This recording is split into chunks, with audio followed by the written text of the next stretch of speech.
Hello students. आज का topic हम लोग का है स्टेम सेल। और ये बायोटेक्नोलॉजी का तीसरा लेक्चर होगा। अब तक हमने दो लेक्चर में ये बात किया है कि बायोटेक्नोलॉजी क्या है, इसको क्लासिफाई कैसे करते हैं, और जिसमें मैंने आप लोगों को बताया है कि बायोटेक्नोलॉजी को जो हम क्लासिफाई करते हैं वो दो आधार पे करते हैं। एक कि जीन के इन्वॉल्वमेंट के आधार पर कि जीन पे बेस्ड वो बायोटेक्नोलॉजी है या जीन के बगैर, और दूसरा हम लोग जो बात किए हैं वो है कलर के आधार पर। आज से हम लोग का जो ये क्लास है उसमें हम लोग एक एक करके ये बात करेंगे सेपरेट टॉपिक पे। जैसे मान लो स्टेम सेल हो गया, आज आज का टॉपिक स्टेम सेल का है। इसके बाद क्लोनिंग होगा, फिर वैसे ह्यूमन जीनोम प्रोजेक्ट है। तो देखो एक एक टॉपिक है यहाँ पे। मान लो अगर 6 से 7 बड़े जो टॉपिक हैं उसको हम कवर करते हैं 5-6 लेक्चर से या 7 लेक्चर में, तो उसका सबसे बड़ा एडवांटेज दो है। एक तो कि यूपीएससी में क्वेश्चंस क्या पूछेगा वो कोई प्रिडिक्ट नहीं कर सकता है। दूसरा, स्टेम सेल का समझ कितना है और क्वेश्चंस किस एप्लीकेशंस को उठा करके डायरेक्ट पूछ देगा, तो उसको पकड़ना बड़ा मुश्किल हो जाता है। तो वैसे में हमें हर एक टॉपिक को एक सर्टेन रेंज में जा करके ही कवर करना पड़ता है ताकि हम क्वेश्चंस को कवर कर सके। ठीक है, इसके दो फायदे हैं। देखो कुछ ऐसे टॉपिक है जिसको आपको प्री और मेन एक साथ इंटीग्रेट करके ही पढ़ना पड़ता है, और कुछ ऐसे टॉपिक होते हैं जिसको आप एक्सक्लूसिव मेन के लिए पढ़ते हैं, तभी वो टॉपिक पे आप मास्टरियो बना पाते हो, और उस टॉपिक से कोई भी क्वेश्चन आएगा तो आप उस क्वेश्चंस का आंसर आराम से कर सकोगे। तो इस बात को सब लोगों को ध्यान रखना है। अब स्टेम सेल के विषय में जैसा कि सामने दिया हुआ है, तो आज का टॉपिक हम लोग का है स्टेम सेल। और स्टेम सेल के विषय में तमाम जानकारी आपके पास होगा। स्टेम सेल है क्या? तो चलिए हम लोग टॉपिक को स्टार्ट करते हैं। और अब आप लोग बताइए स्टेम सेल क्या होता है। कोई भी बच्चा खुद से सोच कर बता सकते हो। डायग्राम एक सामने है, आप देख कर बता सकते हो कि यहाँ पे बीच में एक सेल का डायग्राम बना हुआ है, देख रहे हो आप। और आप ये भी देख रहे हो, ये जो बीच में जो डायग्राम जो देख पा रहे हो आप लोग,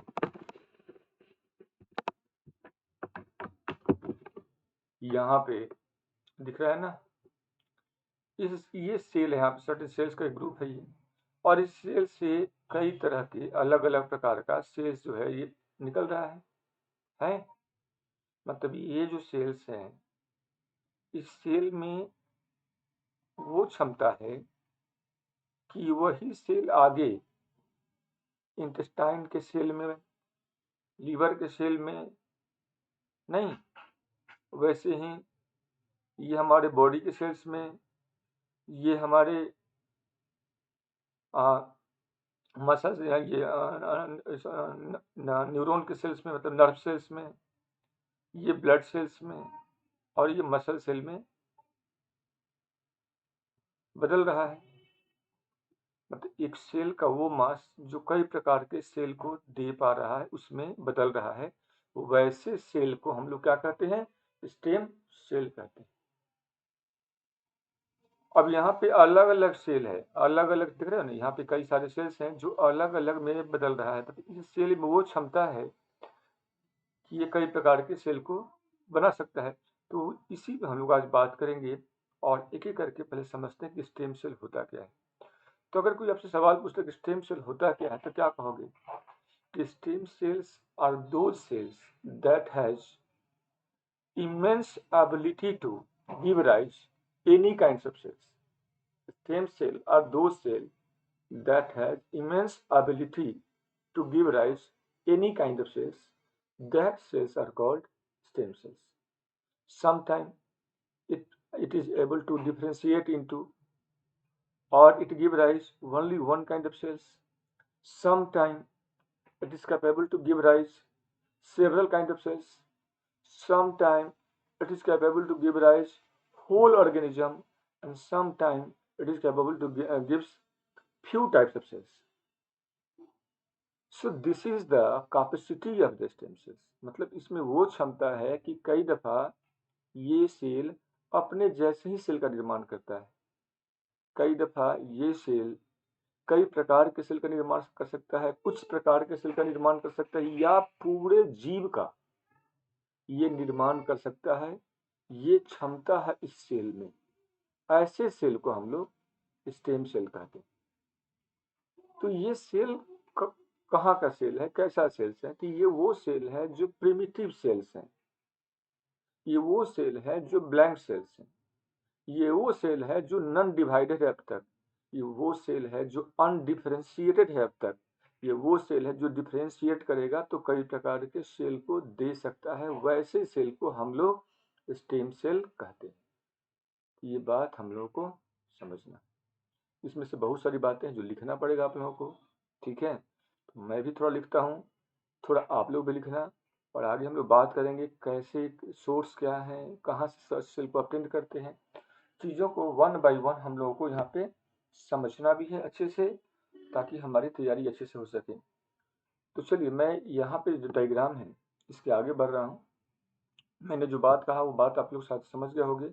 अगर मैं अब फिर से एक बार पूछूं आप लोगों से कि स्टेम सेल क्या होता है, तो I don't think you have any problem.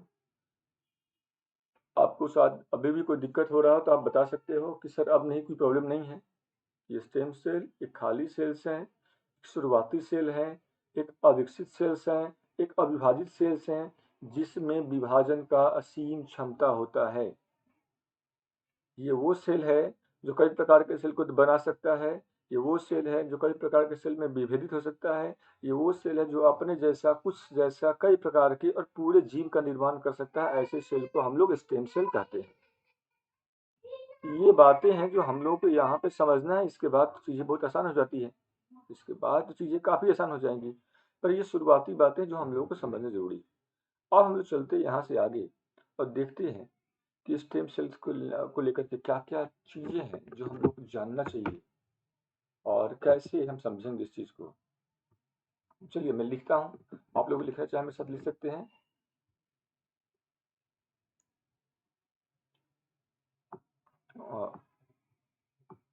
तो सबसे पहले कोई पूछता है कि स्टेम सेल क्या है, क्या कहोगे आप लोग बताओ। आप लिखने के स्तर पे आप लोगों को लिखते हैं व्हाट इज स्टेम सेल्स। दूसरा हो सकता है कि स्टेम सेल का कैरेक्टरिस्टिक क्या होता है, what are the characteristic of stem cells. ये बात याद रखना, कैरेक्टरिस्टिक हम लोग पढ़ेंगे। कैरेक्टरिस्टिक ऑफ स्टेम सेल्स ये क्या है। तीसरा यहाँ पे हम लोग ये पढ़ते हैं कि भाई स्टेम सेल का जो टाइप्स हैं, types of stem sales.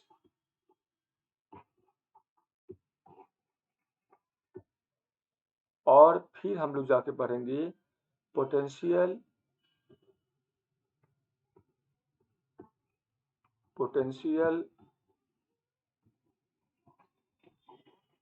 Application of stem cells.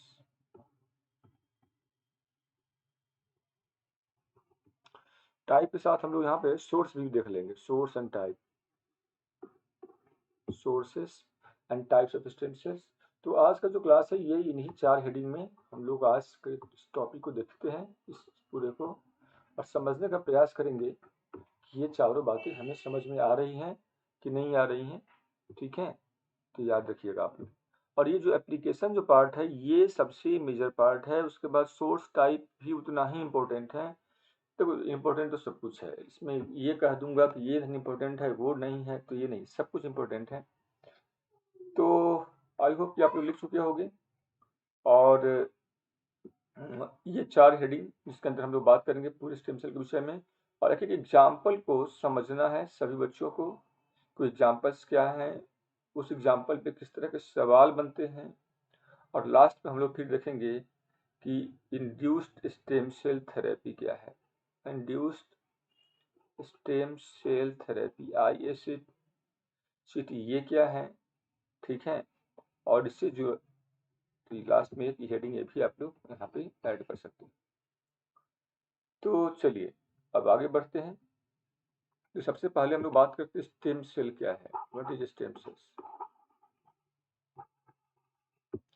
Stem cell क्या है, तो मैंने कहा कि ये एक प्रिमिटिव सेल है, प्रिमिटिव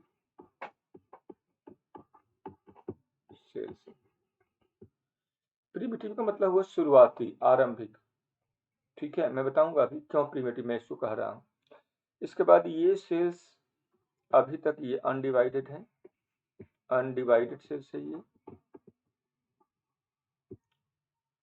या ये अनडिफरेंशिएटेड भी कह सकते हैं, अनडिवाइडेड और अनडिफरेंशिएटेड।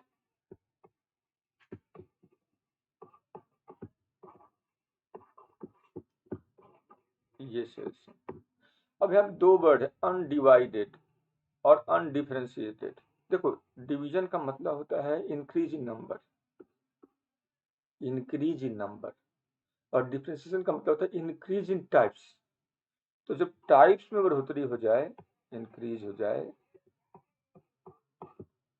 तो उसको बोलते हैं अनडिफरेंशिएशन। अब जब नंबर में बढ़ोतरी हो तो उसे क्या कहते हैं, हम लोग कहते हैं division.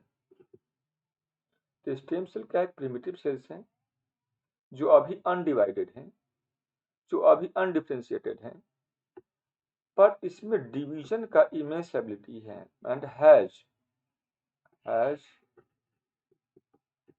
Immense ability of division. याद रखना इस बात को, and has immense ability of division. इसमें डिवीजन का जो एबिलिटी है वो बहुत ज्यादा है, और ये कहीं ना कहीं इसे, समझ रहे हो बात ना, ये जो एबिलिटी है, यही एबिलिटी कहीं ना कहीं इसे अन्य जो सेल होता है उससे अलग बनाता है। और मैं यहाँ पे जो बातें कह रहा हूँ इसी पे हम लोग आगे फिर देखेंगे। जरा इस बात को हम लोग समझते हैं, ठीक है। अब मान लो हमारे बॉडी में, मतलब ये समझ लो कि इसमें वो क्षमता है कि हमारे बॉडी के तो लगभग 240 प्रकार का जो सेल्स हैं, टाइप्स ऑफ जो सेल्स हैं, ये उतने सेल्स को ये एक सेल बना सकता है। एक सेल में ये क्षमता है कि 240 टाइप के सेल बना सकता है, क्योंकि मैंने कहा था कि स्टेम सेल वो सेल है जो अपने जैसा भी बना सकता है, और स्टेम सेल वो सेल है जो पूरे जीव का भी निर्माण कर सकता है। और पूरे जीव मतलब अगर हम पूरे ह्यूमन बीइंग का बात करें तो हमारे बॉडी में ऑलमोस्ट 240 टाइप्स ऑफ सेल्स हैं। ये 240 टाइप्स ऑफ सेल्स का भी ये निर्माण कर सकता है, ठीक है। ये वैसा सेल्स। अब हम लोग आगे बात करेंगे स्टेम सेल के रिगार्डिंग, कि पहले देखते हैं टाइप्स ऑफ स्टेम सेल्स।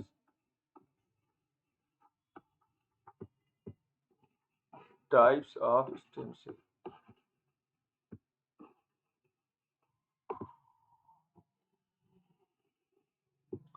तो टाइप्स जो होता है स्टेम सेल के विषय में जो हम लोग बात कर रहे हैं, ये बेसिकली दो टाइप्स का है।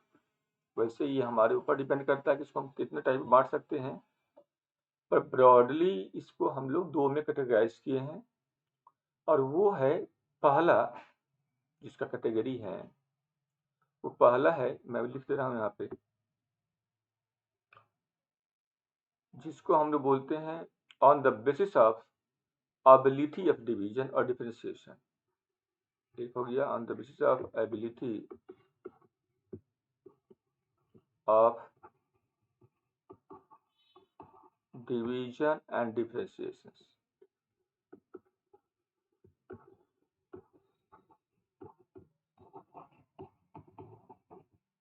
और दूसरा यहाँ पे है on the basis of source, source के आधार पर, मतलब विभाजन और जो विभेदन है, डिवीजन और जो डिफरेंशिएशन है, इसकी क्षमता के आधार पर, और जो सोर्स है, जिस सोर्स हम स्टेम सेल प्राप्त करते हैं उसके आधार पर। तो यहाँ पे स्टेम सेल्स ये है बेसिकली दो प्रकार का। एक है ये टोटीपोटेंट, टोटीपोटेंट स्टेम सेल, और दूसरा है यहाँ पे pluripotent stem cells, pluripotent stem cells. वैसे ही जो सोर्स है, अगर हम इसके आधार पर बात करें तो एक सोर्स वो है कि जो हम एम्ब्रियो स्टेज से जब हम स्टेम सेल को प्राप्त करते हैं तो उसको बोलते हैं embryonic stem cells. Embryonic stem cells.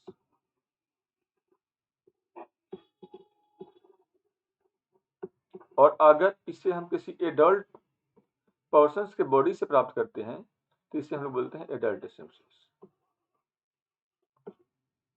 तो ये सोर्स हुआ। अगर एम्ब्रियो से आप स्टेम सेल को डिराइव करते हैं तो कहोगे एम्ब्रियोनिक, और एडल्ट बॉडी से अगर डिराइव करते हो तो कहोगे एडल्ट स्टेम सेल्स।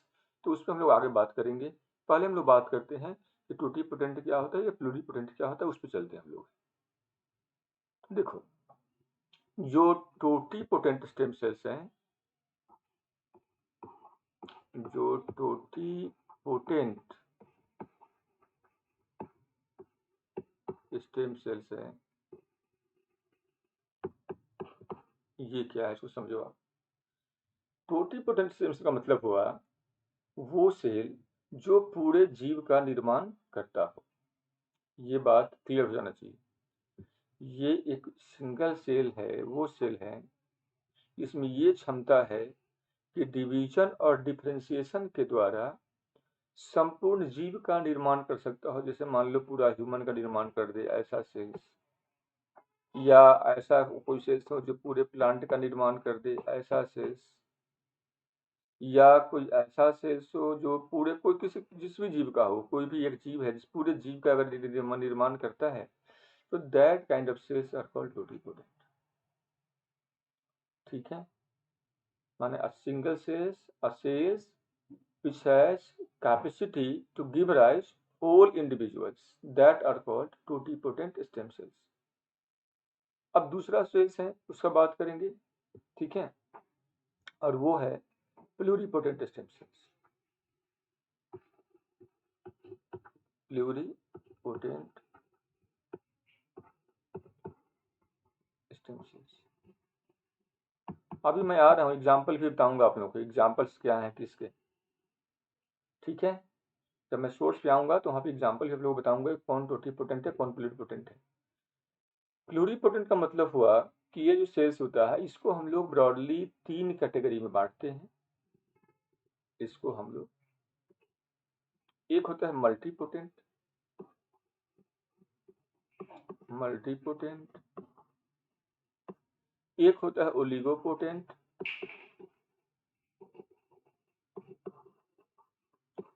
और एक होता है यहाँ पे यूनिपोटेंट।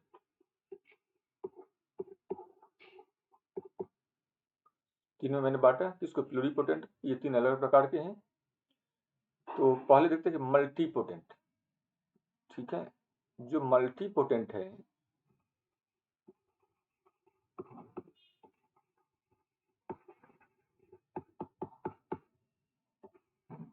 ये वो सेल है जो पूरे जीव का तो निर्माण नहीं करेगा, पर मल्टी का मतलब मेनी टाइप्स, कई प्रकार के सेल्स का निर्माण कर सकता है। Many types of cells, a cells can give rise many types of cells।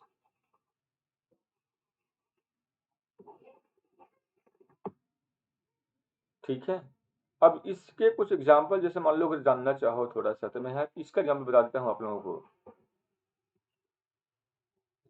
जैसे बोन मैरो का सेल्स होता है, ये क्या है बेसिकली, ये एक मल्टीपोटेंट सेल्स है। इसमें से क्योंकि ये कई प्रकार के सेल्स है, जैसे मान लो आरबीसी हो गया, डब्ल्यूबीसी का अलग अलग प्रकार है ना, जैसे प्लेटलेट्स हो गया। तो इसके एग्जाम्पल्स में आप लोग याद रख सकते हो, या इसका एग्जाम्पल में 3 जर्म लेयर का जो सेल्स होता है, जैसे ये 3 जर्म लेयर क्या होता है ये, तो मैं थोड़ा समय रुक जाओ, मैं बताऊंगा अभी क्या होता है ये।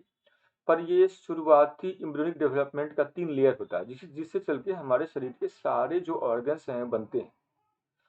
तो इसका नाम है, बाहर वाला का नाम इक्टोडर्म, ये हो गया मीजोडर्म, और ये है इंडोडर्म। मतलब इक्टो, मीजो, इंडो। इक्टो का मतलब होता है आउटसाइड, मीजो मतलब मिडिल, और इंडो मतलब इनसाइड। डर्म इसको हम लोग बोलते हैं मतलब लेयर हो गया स्किन का, मेसोडर्म, डर्म का मतलब होता है लेयर स्किन का, और इंडोडर्म इनसाइड लेयर, ये आउटर मोस्ट है, ये मिडिल है और इनर है। इसी से हमारे बॉडी के सारा जो ऑर्गन्स हैं वो बना हुआ होता है, और यही वो 3 जर्म लेयर हैं। जर्म का मतलब जर्मिनल लेयर, जर्मिनल का मतलब होता है शुरुआती, ठीक है, एम्ब्रियोनिक लेयर, और ये इसी लेयर से हमारे शरीर के सभी अंग बना हुआ होता है। कुछ अंग इक्टोडर्म से बनता है, कुछ मेसोडर्म से बनता है और कुछ इंडोडर्म से बनता है। अब इन तीनों लेयर को हम लोग जो देखते हैं, ये जो सेल्स हैं, ये भी एग्जाम्पल किसके हैं, ये मल्टीपोटेंट का एग्जाम्पल्स आता है। तो याद रखिएगा, मल्टीपोटेंट एग्जाम्पल मैंने 2 बताया आप लोगों को, एक बोन मैरो और दूसरा मैंने बताया आप लोगों को 3 जर्म लेयर का सेल्स। अब हम लोग आगे बढ़ते हैं, देखेंगे हम लोग कि ओलिगोपोटेंट क्या होता है। ओलिगोपोटेंट क्या है?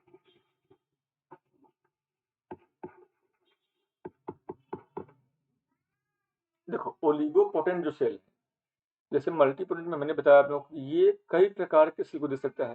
तो ओलिगोपोटेंट कई प्रकार के सेल को नहीं दे सकता है, बल्कि ये कुछ प्रकार के सेल देगा। Cell which has ability to give rise few cell types, not many cell types, few cell types।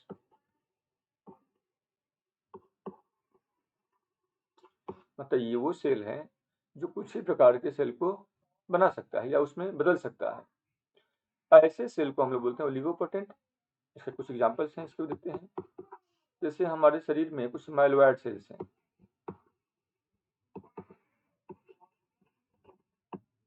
कुछ लिम्फोइड सेल्स हैं। इस एग्जाम्पल आप लोग सीधा सीधा याद रखना, ठीक है, कि माइलोइड सेल्स है, लिम्फोइड सेल्स है, ये वो सेल्स हैं जिसमें ये क्षमता होता है कि ये कुछ प्रकार के सेल को बना सकता है। ये कई प्रकार के सेल को नहीं बना सकता है, ये पूरे ऑर्गेनिज्म को नहीं बना सकता है ये, ठीक है। अब है तीसरा हम लोग टाइप हम लोग बात करेंगे, और वो है यूनिपोटेंट।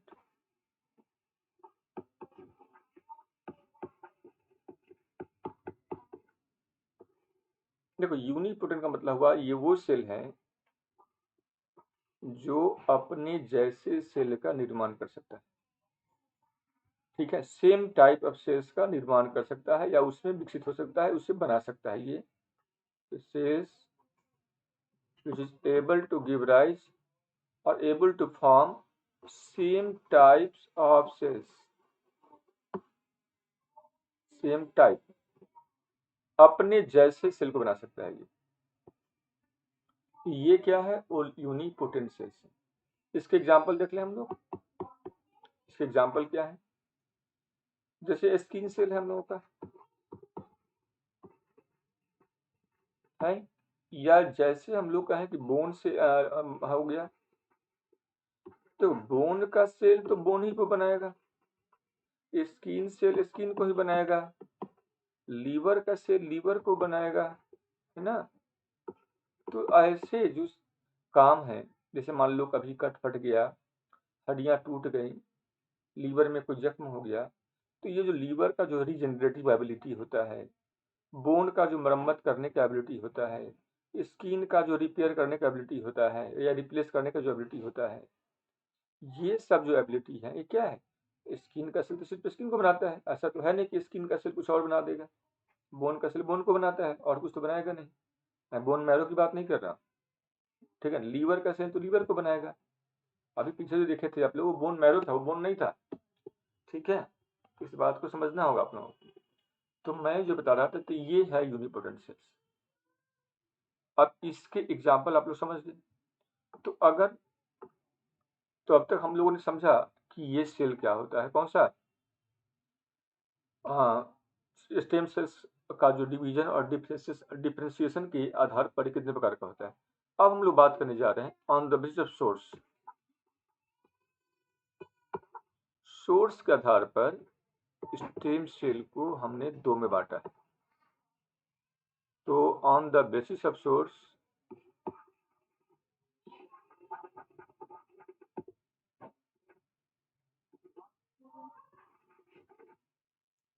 स्टेम सेल को हमने 2 में बांटा है।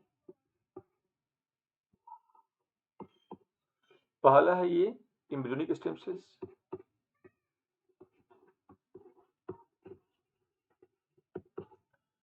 दूसरा हो गया adult stem sales.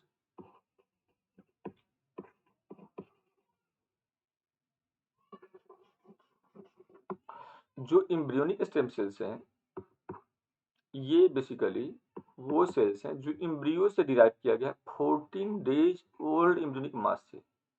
A cells which is derived from or taken out from 14 days old embryonic cell mass, उस सेल को हम लोग बोलते हैं एम्ब्रियोनिक स्टेम सेल्स। और ये है जो एडल्ट बॉडी से डिराइव किया गया, cells that derive from the adult body that are called adult stem cells. Confusion यहीं पे है, सबसे बड़ा कंफ्यूजन यहाँ पे ये है कि बच्चे सवाल करते हैं कि सर ये 14 days old embryonic cell mass कब से मानेंगे हम लोग,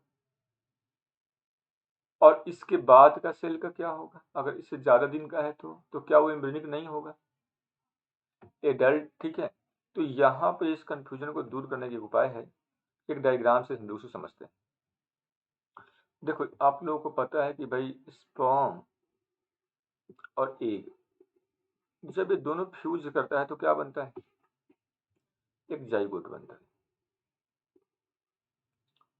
और इस जाइगोट में क्या क्षमता है, ये इसमें ये क्षमता है कि पूरा इंडिविजुअल्स का निर्माण कर सकता है, इसमें ये क्षमता है कि कंप्लीट इंडिविजुअल्स का निर्माण ये कर सकता है।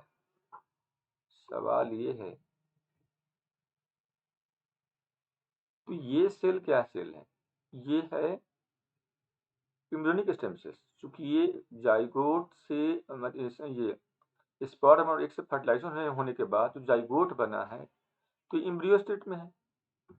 तो एग्जाम्पल है एम्ब्रियोनिक स्टेम सेल्स का, पर यह है टोटीपोटेंट स्टेम सेल भी है, कह सकते हो ना कि टोटीपोटेंट स्टेम सेल भी है, क्योंकि इस सेल्स का वो क्षमता है कि पूरे जीव को बना सकता है।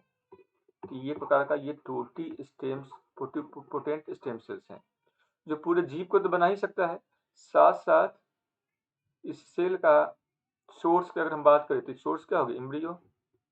तो इसको हम लोग क्या कर सकते हैं, एम्ब्रियोनिक स्टेम सेल्स। अब देखो ये सेल अब तो डिवाइड करेगा ना, तो 1 से 2 होगा, है ना। ऐसे ही फिर डिवाइड करेगा तो 2 से 4 हो जाएगा ये, फिर डिवाइड करेगा तो 4 से 8 हो जाएगा ये, है कि नहीं है। फिर डिवाइड करेगा, ऐसे डिवाइड करते जाएगा ये। एक समय ये होगा कि ये जो 2 देख रहे हो, यहाँ पे 4 है, यहाँ पे 8 है, यहाँ पे 16 होगा, यहाँ पे 32 होगा, यहाँ पे 56 और यहाँ पे 128 और यहाँ पे 256 और यहाँ पे 256 मान लो, 256 सेल स्टेज तक। यहाँ से यहाँ का जो टाइम है ये लगभग 14 दिन इसमें लग जाता है, समझ रहे बात। अब मान लो तो यहाँ तक का सेल मास जो भी होगा, जो भी यहाँ पे सेल मास है, ठीक है, इसमें से किसी भी सेल को लेते हो तो क्या कहलाएगा, वो कहलाएगा एम्ब्रियोनिक स्टेम सेल कहलाएगा। मतलब ये भी एम्ब्रियोनिक स्टेम सेल है, ये भी एम्ब्रियोनिक स्टेम सेल्स हैं, ये भी एम्ब्रियोनिक स्टेम सेल्स हैं, ये भी एम्ब्रियोनिक स्टेम सेल्स, ये सारे के सारे क्या एम्ब्रियोनिक स्टेम सेल्स। अब इसके बाद का सेल क्या होगा, तो इसके बाद का जो सेल होगा वो सेल फीटल स्टेम सेल्स होगा। क्या होगा, फीटल स्टेम सेल्स होगा। उसके बाद जो है बच्चा एक आकार लेना शुरू कर देता है, लेकिन इथिकली इस सेल को लेना एकदम से अमानवीय है, ठीक है, इमोरल है। इस सेल को हम नहीं ले सकते हैं, ये सोर्स इसको हम नहीं मानते हैं और इसको हमको नहीं लेना चाहिए, क्योंकि ये भ्रूण जो है यहाँ तक कोई आकार नहीं लिए हुए, और इसके बाद आकार लेना शुरू कर देता है, ठीक है।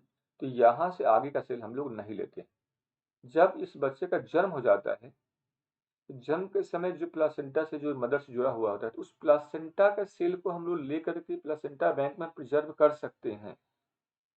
उस प्लासेंटा वाले जो नाल होता है, मान लो प्लासेंटा का नाल है, इसमें क्या होगा, ये आधा हिस्सा मतलब आधा जो सेल्स है ये समझ लो कि इसमें फीटस का होता है और आधा सेल्स मदर्स के बॉडी का होता है। तो इसमें से अगर ये फीटस को इसमें से जो सेल्स हैं ये सोर्स के रूप में काम आ जाएगा बाद में उसके जीवन में, ठीक है, तो ये सेल काम आ जाएगा। इसलिए क्या होगा, प्लासेंटा को हम लोग लेते हैं और इसलिए प्लासेंटा, बात समझ रहे हो। तो पहले हम लोग ये समझ लें भाई एम्ब्रियोनिक स्टेम सेल्स का मतलब हुआ ये जीरो जीरो मतलब जाइगोट से लेकर के, जो जाइगोट हैं से लेकर के 256 सेल स्टेज तक के सेल को हम लोग बोलते हैं एम्ब्रियोनिक स्टेम सेल्स। और इसके बाद के स्टेम सेल को हम लोग नहीं लेते हैं। जब उस बच्चे का जन्म हो जाता है और जब वो बच्चा दुनिया में आने के बाद अपने लंबाई चौड़ाई में बढ़ता है, उसका बॉडी ग्रेजुअली अडल्ट बनता है, और तब हम जब उस अडल्ट बॉडी से किसी स्टेम सेल्स को लेते हैं तो that are called adult stem cells. तो यहाँ पे क्लियर हो गया होगा। अब सवाल मैं पूछता हूँ आप लोगों से यहीं पे कि भाई एडल्ट स्टेम सेल्स और एम्ब्रियोनिक स्टेम सेल्स दोनों में टेक्निकल डिफरेंस क्या है। तो अगर हम देखें, जैसे जैसे देखो यहाँ पे ये जो सेल है, ये जो सेल है, जैसे जैसे ये आगे बढ़ रहा है वैसे वैसे हर अगला सेल का पिछला सेल से डिवीजन या डिफरेंशिएशन का जो एबिलिटी होता है वो घटता जा रहा है।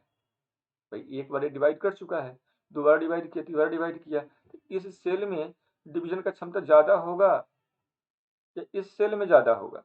भाई यही सेल तो यहाँ पे ऑलरेडी, ये जो सेल्स है ये ऑलरेडी 4 बार डिवाइडेड है, तो इसमें डिवीजन का क्षमता घट गया। जो क्षमता इस स्टेज में था वो क्षमता अब इसके इस स्टेज में डिवीजन का नहीं है, क्योंकि अब तक 4 बार डिवाइड कर चुका है। इसलिए जैसे जैसे आगे बढ़ेगा तो डिवीजन का क्षमता कम हो जाएगा, ठीक है। लेकिन जब इसका तुलना हम कर इस एडल्ट स्टेम सेल से तुलना करें एडल्ट बॉडी के, तो यहाँ पे आते आते ये एकदम से आखिरी स्टेज पे होगा डिवीजन के, और यहाँ पे आकर के इसका जो डिवीजन का जो क्षमता होगा वो लगभग लगभग डिवीजन का जो क्षमता है वो न के बराबर होगा। बात समझ रहे हैं। क्योंकि जैसे जैसे मैं आगे बढ़ रहा हूँ तो डिवीजन का क्षमता घट रहा है, जब हम एडल्ट बॉडी में पहुंचेंगे तो डिवीजन का क्षमता और घट जाएगा। इसलिए प्रेफरेबली हम लोग एम्ब्रियोनिक स्टेम सेल को लेना पसंद करते हैं।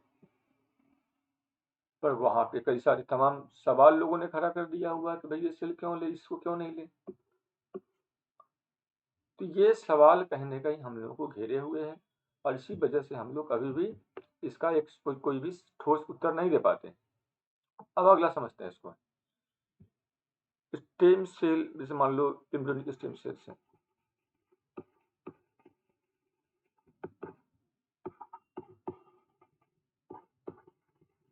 और है adult stem sales.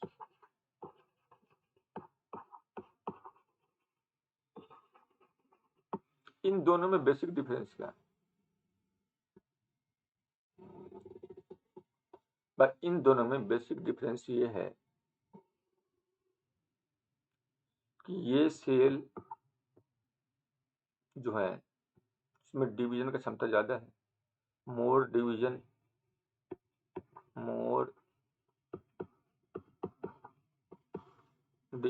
And differentiation ability है।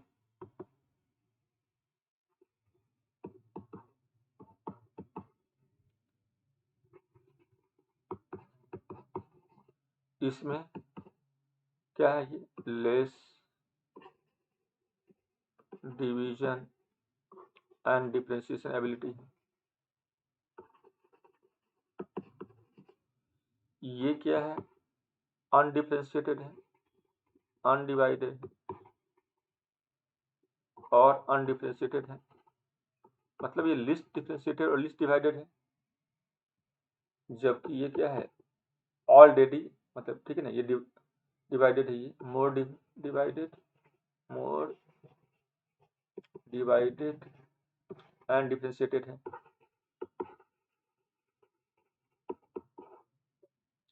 डिफरेंशिएटेड, तो इसका एडवांटेज क्या होगा, ज्यादा होगा, मोर एडवांटेजियस है ये, मोर एडवांटेजियस है ये। और ये क्या है, लिस्ट एडवांटेजियस।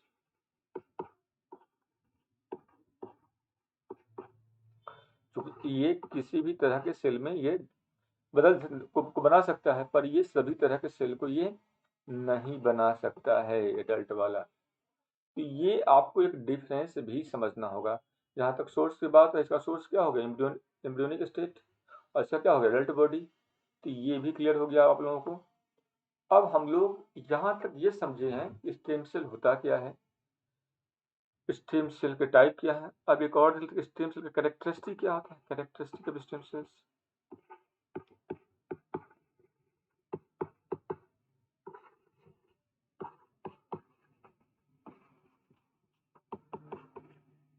तो कैरेक्टरिस्टिक का जहाँ तक बात रहा, तो अब तक के हम लोग ने सीखा, उसमें दो तीन चीजें हम लोग कॉमन चीजें देख रहे हैं, 1, 2 और 3 पॉइंट। पहला कि ये अनडिवाइडेड है, अनडिवाइडेड है। दूसरा ये अनडिफरेंशिएटेड है।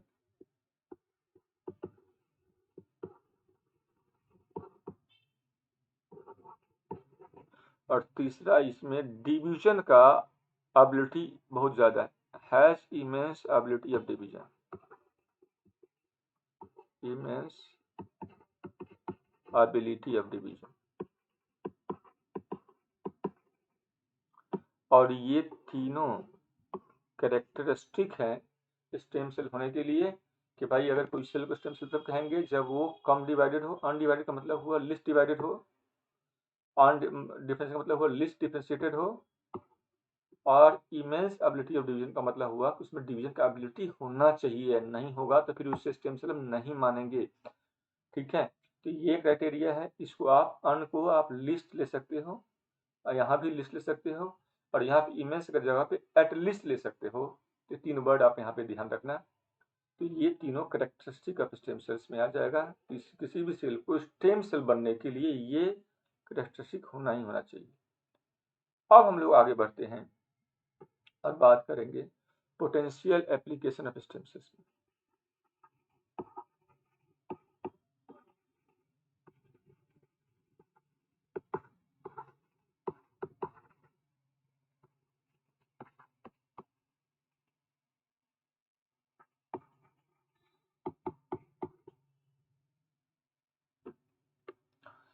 जहां तक बात है पोटेंशियल एप्लीकेशंस का, तो यहाँ पे आपको बहुत सारा फैक्ट चाहिए।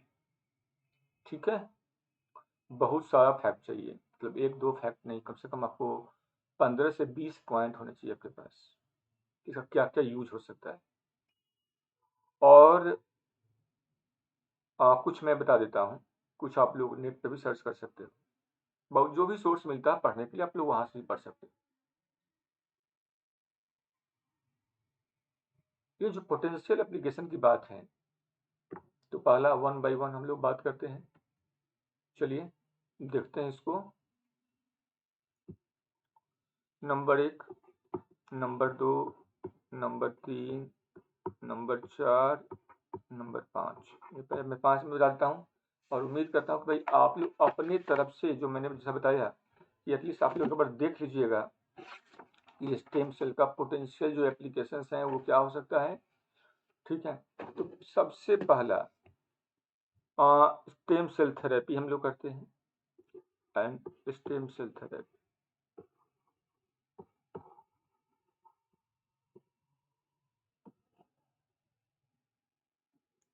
थेरेपी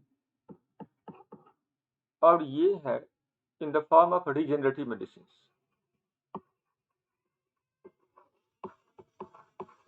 रीजेनरेटिव मेडिसिन इसको हम बोलते हैं। किसी व्यक्ति को कोई समस्या हो गया है, मान लो इंसुलिन नहीं बन रहा है, इंसुलिन नहीं बन रहा है, तो उसमें स्टेम सेल को बॉडी के उस व्यक्ति की बॉडी में पहुंचा करके, और जो इंसुलिन बनाने वाले सेल हैं उसके जगह पर रिप्लेस करके अगर हम इलाज करते हैं, तो उसे हम लोग क्या बोलते हैं, रीजेनरेटिव थेरेपी। किसी का न्यूरॉन टूट गया हुआ है, और न्यूरॉन के कारण उसको अल्जाइमर्स या पार्किंसंस या स्पाइनल कॉर्ड इंजरी से सफ़र कर रहा है, तो वैसे रोग के इलाज करने के लिए जब हम स्टेम सेल के द्वारा रिप्लेस करके इलाज करते हैं, तो उसको हम बोलते हैं रीजनरेटिव मेडिसिन या रीजनरेटिव थेरेपी। तो ये स्टेम सेल थेरेपी में ये बातें यहाँ पे आता है, तो इसको याद रखना आप लोगों को है। दूसरा, इसका हम लोग यूज कर सकते हैं blood transfusion, blood transfusion.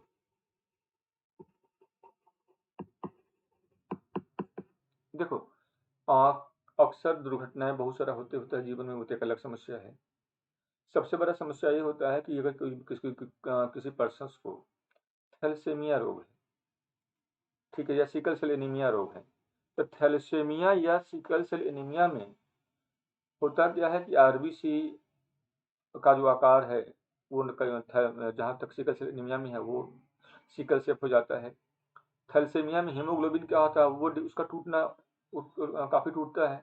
Ultimately वैसे व्यक्ति जो इस रोग से पीड़ित हैं, उसे चाहिए इलाज, और उससे फ्रीक्वेंट एट रेगुलर जो है इंटरवल पे 3 महीने 4 महीने पे ब्लड को देना पड़ता है। तो वैसे व्यक्ति के लिए स्टेम सेल्स जो थेरेपी होगा वो काफ़ी बेहतर होगा कि हम उसके बॉडी में स्टेम सेल्स को हम इंजेक्ट करके और उससे हम ब्लड इमेंस अमाउंट में पैदा करें और वैसे व्यक्ति का हम इलाज करें those who are suffering with thalassemia और सिकल सेल एनीमिया। ये बातें यहाँ पे हमें समझना है। तो ये दो बातें क्लियर हो गया आप लोगों का। अब तीसरा जो बात है यहाँ पे, कहते हैं स्टेम सेल का यूज करके हम लोग इफेक्टिव, चीप एंड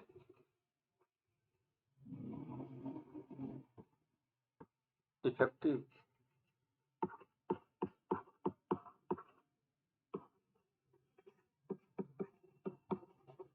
मेडिसिन को डेवलप करने के लिए स्टेम सेल का यूज करके हम लोग एक सस्ते और प्रभावी दवा को हम डेवलप कर सकते हैं।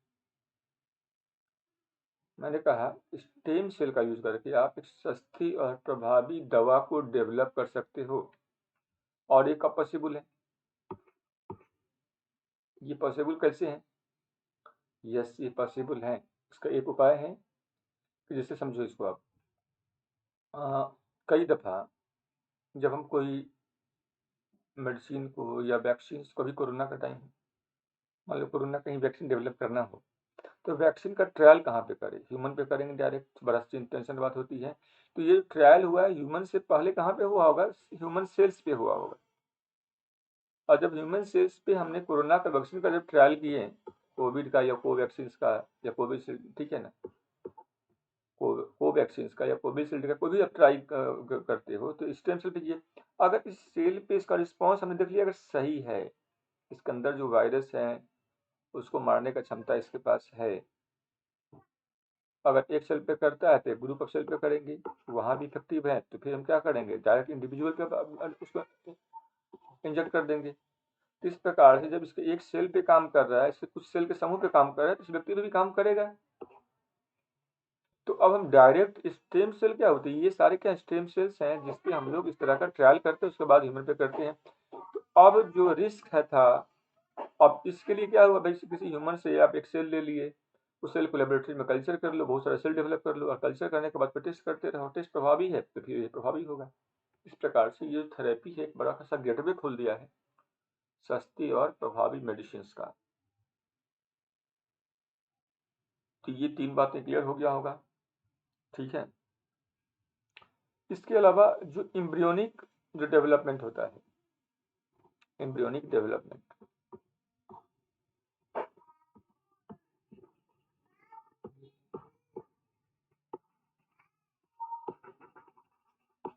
तो पूरा जो एम्ब्रियोनिक डेवलपमेंट जो मैकेनिज्म है, पूरा जो ये मैकेनिज्म है, इसको समझने में आप स्टेम सेल को एक जरिया बना सकते हो। स्टेम सेल क्या हो सकता है कि जरिया बन सकता है कि एम्ब्रियोनिक मैकेनिज्म को समझने में, ठीक है, और जो आगे हेल्प करेगा कि कोई भी जन्मजात जो समस्या बच्चों को होने वाला है, कोई भी जन्मजात जो समस्या बच्चों को होने वाला है, वो समस्या बच्चों को ना हो, तो वैसे में ये थेरेपी काफ़ी प्रभावी साबित होगा। इस बात को हम लोग को यहाँ पे याद रखना है। तो आई होप कि ये 4 बातें मैंने बताया आप लोगों को, और एक और आप लोग अपने स्तर पे चाहो तो लिख सकते हो, ठीक है, मैं बता देता हूँ। इन ट्रीटमेंट ऑफ, लिख लो आप लोग, in treatment of Parkinson's, leukaemia, Alzheimer's, है ना, इन ट्रीटमेंट ऑफ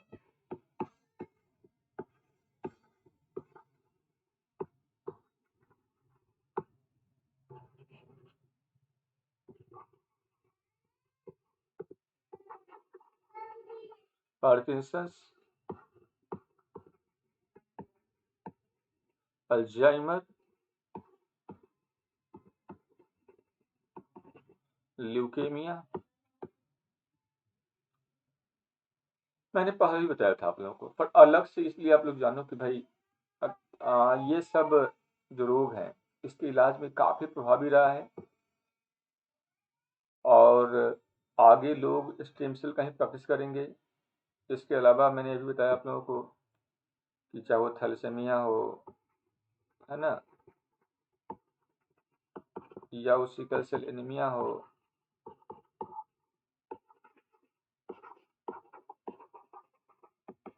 ये तमाम, या हार्ट डिजीज हो, मतलब दिल में किसी का छेद हो, हार्ट में होल हो जाता है ना, तो इन सब में क्या होता है, बड़ा ये प्रभावी तरीके से ये काम करता है ये। और नेक्स्ट हम लोग बात करने वाले हैं यहाँ पे, और वो बात क्या होगा, तो वो है स्टेम सेल्स का, ये इंड्यूस्ड स्टेम सेल थेरेपी क्या है। जैसा कि मैंने कहा था, इंड्यूस्ड स्टेम सेल थेरेपी क्या है, ये एक मैकेनिज्म, इसको समझ लो आप लोग। हाँ, एक चीज़ और पहले बता दूं आप लोगों को कि जो लोग इस लेक्चर को देख रहे हो, अगर कुछ भी कमेंट करना हो तो वीडियो के कमेंट बॉक्स में जाकर कमेंट जरूर लिखना आप लोग। दूसरा, मैं तमाम जो बुक्स हैं, मटेरियल्स हैं, आपको आपके पास जो आता है उसमें से भी आप बहुत सारे में से अच्छे जो पॉइंट्स मिलते हैं, उस पॉइंट्स को भी अपनी पढ़ाई में आप जोड़िए। गूगल पे पढ़ते हैं या जहाँ भी पढ़ते हैं उसे जोड़िए। और तीसरा, कि इस क्लास के साथ साथ आगे की क्लास में आप जुड़ सको तो आप वीडियो को सब्सक्राइब कर लेना, ताकि आपको अर्ली नोटिफिकेशन मिल जाए। तो चलिए आगे बढ़ते हैं, हम लोग हैं इंड्यूस्ड स्टेम सेल थेरेपी पे। इंड्यूस्ड स्टेम सेल थेरेपी क्या होता है, देखो, जैसे मान लो ये एक सेल्स है,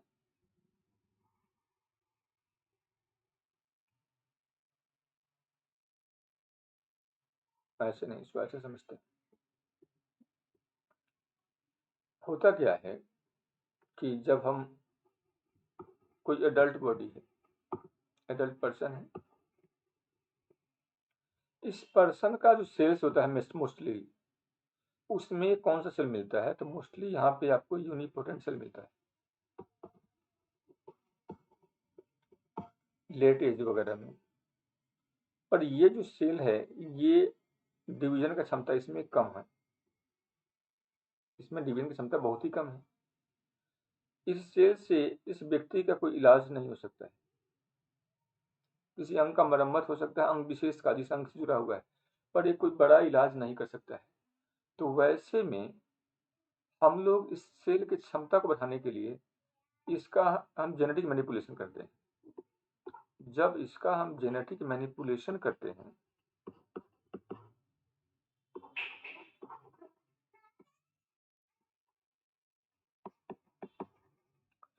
तो हम इस सेल से, ये जो सेल्स हैं, इससे हम लोग ग्रुप ऑफ उस तरह के सेल को बनाते हैं, ये सेल्स हैं, इससे हम जेनेटिक मैनिपुलेशन के द्वारा एक ऐसे सेल के ग्रुप में बदलते हैं जिसमें क्षमता डिवीजन का बहुत ज़्यादा होता है। मतलब ये हो गया मल्टीपोटेंट।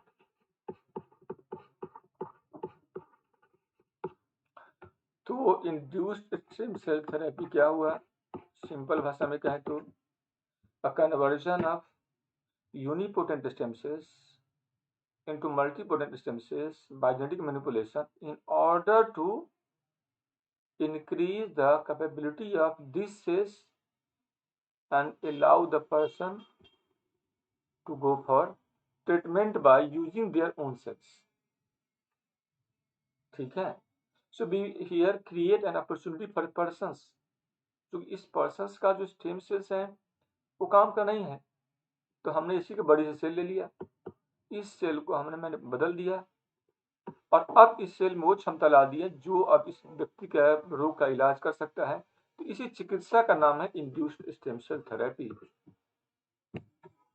कि ये कहीं कहीं कहो साइंस का एक प्रकार का गिफ्ट है, वरदान है, इससे जुड़ा हुआ है।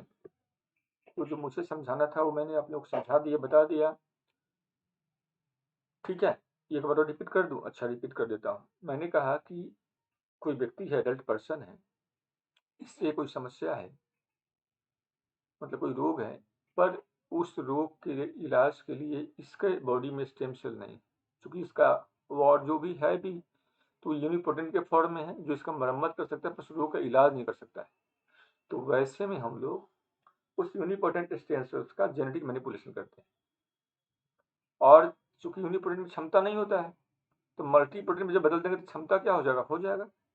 और इस मल्टीपोटेंट को जब हम बदलते हैं एडल्ट पर्सन में, इस मल्टीपोटेंट को जब हम बदलते हैं एडल्ट पर्सन में, बात समझ रहे हो? तो ये होता है ये। तो इस बात को हम लोगों को समझना पड़ेगा।